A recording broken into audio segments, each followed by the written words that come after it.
Hi again. We're actually going to do friendly 15 number 1, which was the failed one I mentioned last time. Um, and it's about to begin. The days are getting shorter, so I've got a little candle. I do things like this to see if I can get myself going. I'm trying music. It's just my yoga practice mix. It could be anything from chanting to gentle songs. So enjoy that. I'm going to do most of today's class on the mat, so that's why I'm kneeling, and I'll move over to my mat now. Hopefully you'll be able to hear me through the whole practice.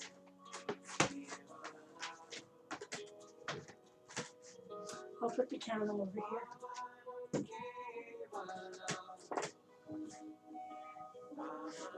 So I just bought myself, I don't spend a lot on yoga. I bought myself this sitting pad. I mentioned it in the failed one. It's I don't like to call it a bum pad because that sounds like Depends or something like that, but it's soft. But I've made some too, homemade ones that I could show you, different ones. Styrofoam, a small pillow, folded blanket. A lot of people use that. I also like to sit on a block. I got this one when I was with my sister at the buck or two near her house for a buck or two.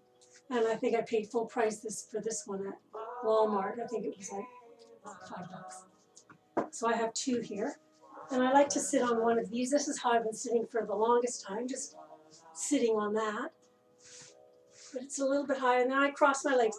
Cross-legged sitting, I could show you how I don't know if I even want to call it improved, but I can sit now if my bum is raised up, I can sit with my legs flatter, but I don't think it's necessarily healthy. Cross-legged sitting it's all about the back. It's hard to do it, not because of your hips, but because of our back strength that's minimal. So I'm going to sit on my yoga sitting prop, and I'll put my 2 blocks to the side. I always have my strap handy, and this is my homemade bolster. So what I'd like to do today is I'm not going to go onto the chair. I might. I can't. I changed my mind quickly, but one of the things that is hard for people when they're first getting into yoga is getting up and down. It's not an easy task. People take it for granted. Once you've been practicing, there's lots of ways to get down on your mat and up into standing, and down on your mat and up into standing. Before I practiced yoga, I did Pilates up in Swan River. And I had a teacher there, and there was one particular movement that she had us do, and I loved it. But none of the yoga teachers do it. I don't know why, so I'd like it to be something that I can offer, because it's a way to help you get up. So however you get down, if you can, often we get onto our hands and knees like this, and then we can sit down onto one hip. Don't forget to breathe while you're doing this. Don't hold your breath in these poses, in these transitions. I'm also going to move my bolster out of the way. Now, what I'd like you to do is to lie on your back. If you're on a Chesterfield or something, that's fine. You're going to lie down on your back. Go down on your elbows. And this is a really good, helpful thing, is to bend your knee and lift your hip. It helps you to move around a bit. Don't try and do it with your feet long. Use your feet to close in to help you move your hips around. Get yourself down there. Now, if you might feel uncomfortable at first when you are first getting into this habit of lying on the floor, it might feel like your head is down low. So it's okay to put a little bit of a pillow underneath your head, a towel, or I'll show you some of the things that I have here in my yoga bag.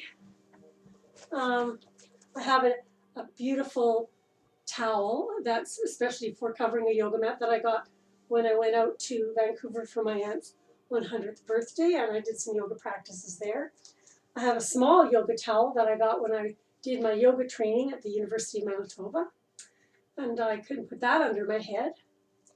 I also have a piece of yoga mat that I keep because once I hurt my knee and I couldn't kneel for almost a year. I'm fine, okay, I'm fine now, but I kneeled on this all the time. It really helped. And other than that, it's mostly just junk in there. Wait a second, I've got a little bit of essential spray. I'm going to just, oh, it smells like a hippie store. I like that. Okay, so I'm going to put my bigger pillow under my head and keep it handy. They come in handy. So back down we go. And we'll just do some breathing, lying on our back. If you're in your chair, that's fine. Just be absolutely comfortable in your chair. Hands by your side.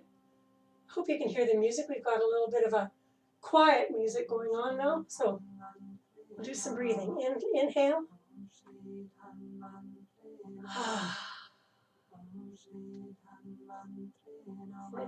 In. Out. 4 more.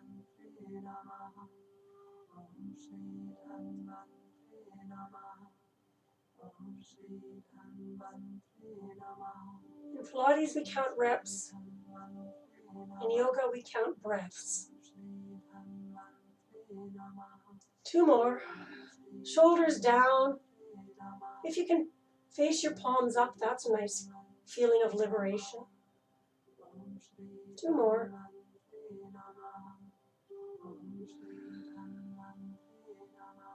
Last one. Not your last breath forever, but in this particular Savasana position. Some people say Shavasana. I don't know what's correct. Some people call it corpse pose. Supine. Lots of different terms that the yoga teachers use. So now I'd like you to bring the bottoms of your feet down to the earth or to the floor on your mat. Fairly close into the butt. Lift your butt, make it comfortable. Let your natural curve of your spine be there. In a natural curvature of the back, the part above your sacrum, above your hips, will curve away from the floor or the ground. That is good. Now on the inhale, extend your ribs. On the exhale, just press that little curvature down. Just gently, not hard. Inhale up. It's a very gentle tilt of the pelvis, like this. You can tilt it way down, or you can tilt it way up. I can feel the muscles in between my ribs on my back that are nodding up a little bit. That's sort of a normal thing for me in my yoga practice.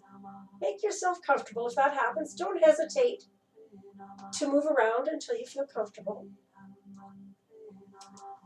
Okay, now we're going to lift our knee up. And we're going to reach in behind if you can reach that far. And we're going to pull the knee in towards our chest, just like in our first practice. We did hip flexion. This is hip flexion. And back. Hip flexion. And back. If you can reach your shin, that's fine. You can do it that way too. And if you cannot reach behind your calf, your thigh, get your scarf and pull it in. Inhale and exhale. Straighten up your leg and try again. Inhale and exhale.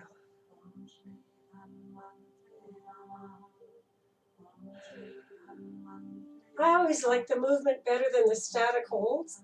Hatha yoga and Iyengar yoga do more of the static holds, which are beneficial.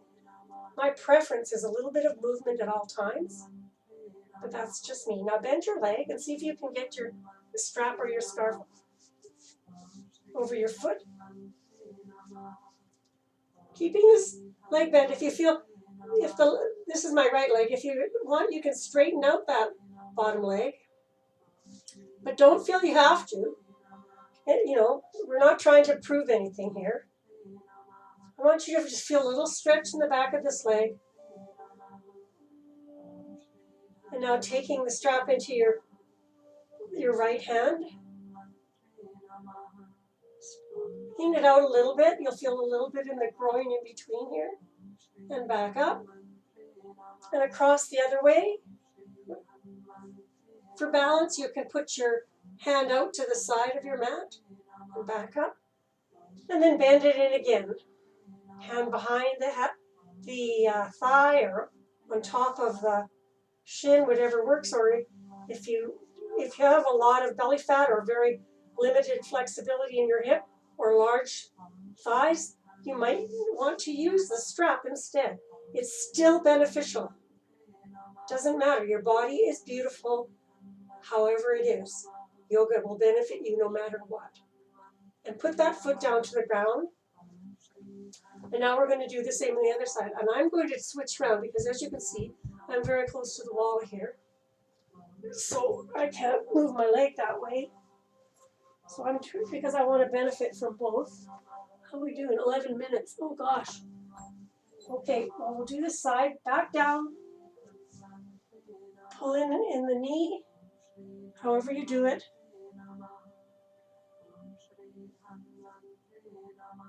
Straighten the knee. Use your strap if you can. I'm kind of rushing here. 15 minutes seems like a short practice to me, but it's okay. It's friendly 15. That's what we're doing here. And open that leg out to the open side.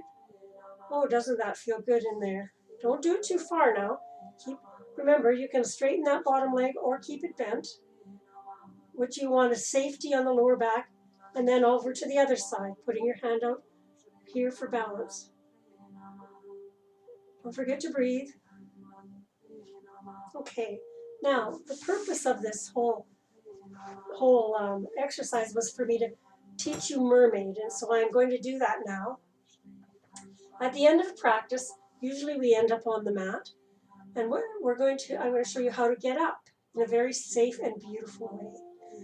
So, hands on the back. You can have your knees bent, and your hips are on the floor. Now you're going to gently lift and move your hips slightly over to the right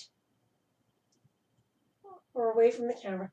And then let your body turn so that you're on your side. And you see this hand here? It goes down here onto the mat. And just make yourself comfortable into a fetal position. So we'll take 2 breaths here. Now you're going to press with this hand, and your elbow is going to come and support you. When you come up, your elbow will drop, and you will lean on your forearm. So up and in. So now I'm on my forearm, and the hand that was supporting me is reaching forward with a big inhale. And we're going to look at the floor. Look down at your forearm. And straighten your top leg. Wonderful stretch from your fingertips to your heel. Breathe. And you're looking down. Now you're going to look up towards your hand and follow your hand back. And you're going to press up with this hand. Presto. Now what I like to do is bring that foot in, and then I am in a very comfortable seated position. If you don't like to sit cross-legged, you can put your feet out front. If you're used to sitting up on something, grab your pillow, whatever you like to sit on. Up you go.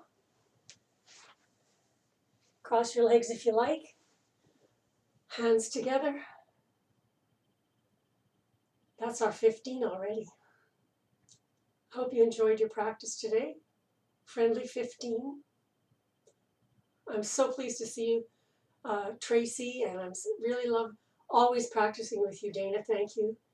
And Kevin, haven't seen you for a while, but it's nice to see you at a yoga practice. Namaste.